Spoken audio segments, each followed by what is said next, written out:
Nadi Suara Rakyat bergema di channel ini.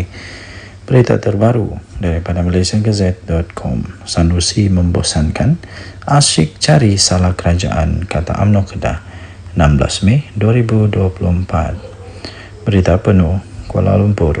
Menteri Besar Datuk Seri Muhammad Sanusi Mat Noor sepatutnya bersyukur kerana kerajaan pusat telah pun meluluskan sebanyak 5 bilion ringgit Malaysia untuk pengupayaan sistem tali air Lembaga Kemajuan Pertanian Muda MADA dan menaik taraf infrastruktur penanaman padi. Tapi tidak, ia bagai melepaskan anjing tersepit, katanya. Ketua Penerangan UMNO Kedah, Datuk Saiful Hazizi Zainul Abidin berkata, ini menunjukkan profesional Perdana Menteri Datuk Seri Anwar Ibrahim yang masih lagi memeluluskan peruntukan buat Kedah, walaupun beliau sering ditohmah dan sering dimaki hamun oleh Sanusi. Beliau berkata, Sanusi sedar dia sekarang sangat fragile.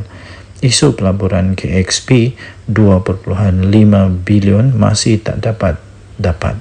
Kononnya masih tak dapat selesaikan isu SPV, Syarikat Kosek. Apa dia guna ni?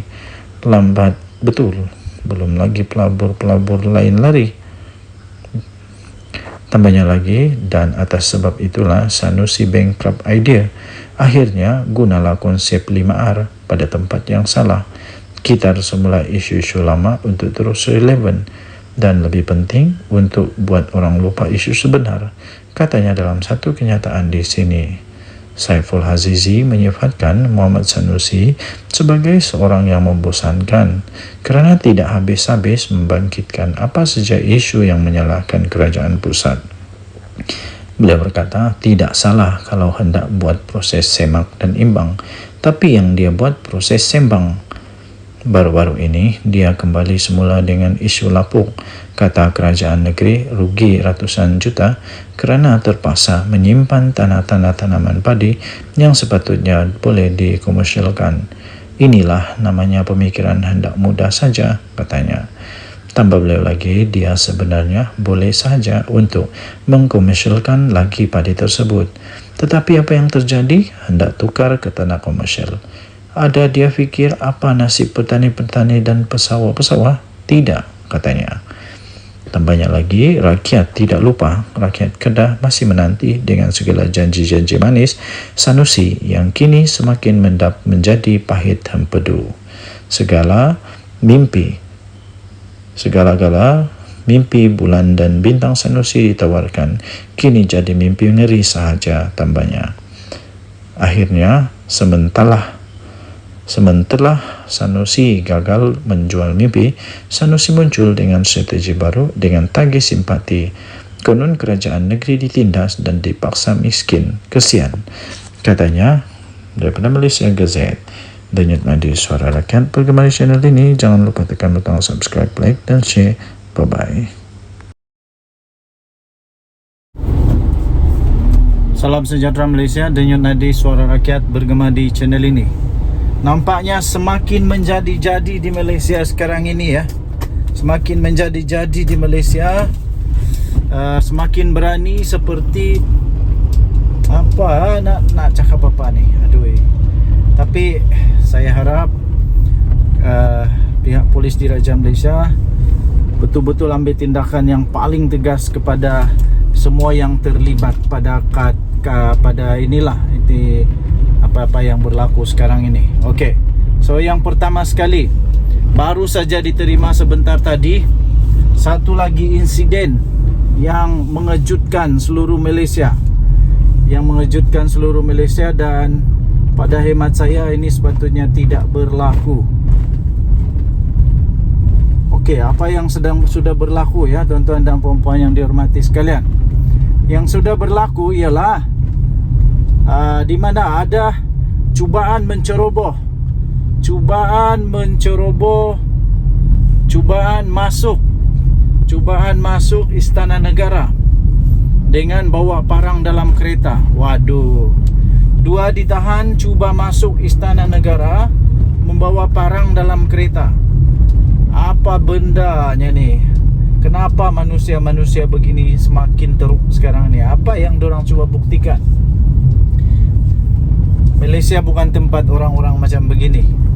Orang-orang begini patut diherdik keluar, diusir saja daripada Malaysia, ataupun kasih penjara dia sampai bila-bila jangan kasih keluar. Nanti menghasut susah Malaysia.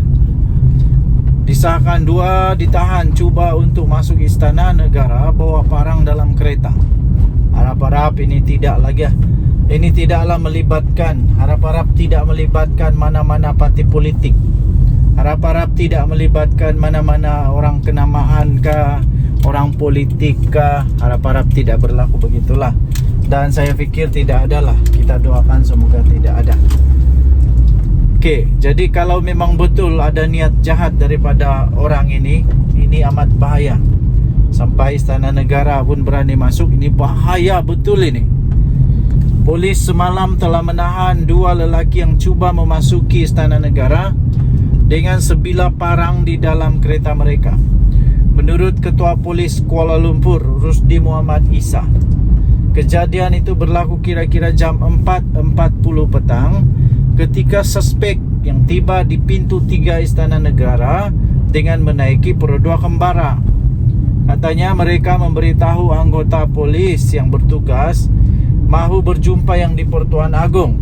Setelah diperiksa, sebilah parang ditemui dalam kenderaan suspek.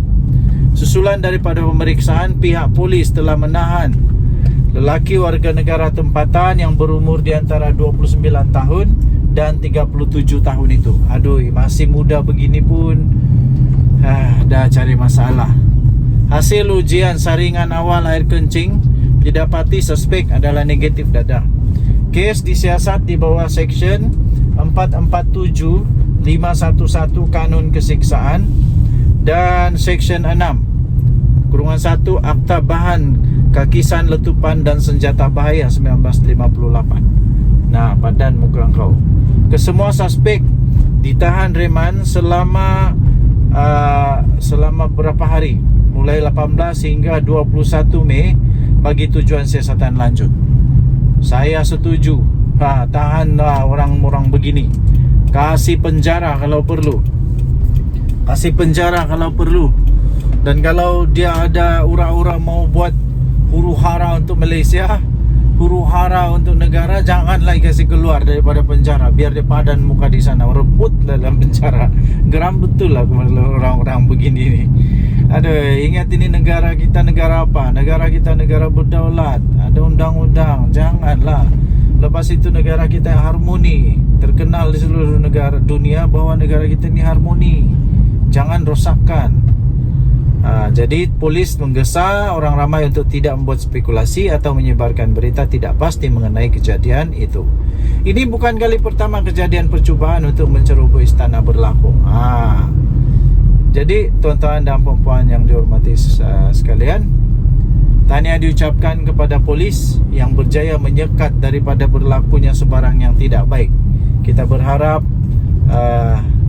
Raja-Raja Malaysia, Sultan-Sultan Malaysia akan terus dijaga oleh Tuhan dan kedaulatan undang-undang dapat ditegakkan di Malaysia. Kita doakan semoga siapapun yang berniat jahat, apapun kalau ada niat jahat, semoga itu dapat dibenteras. Bagi mereka yang memang ada niat jahat, padan muka, saya bilang padan muka lah. Padan muka. Ini bukan negara tempat untuk pengganas kah, penjenayah kah.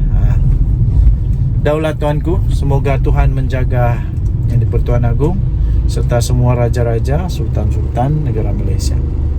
Bye-bye.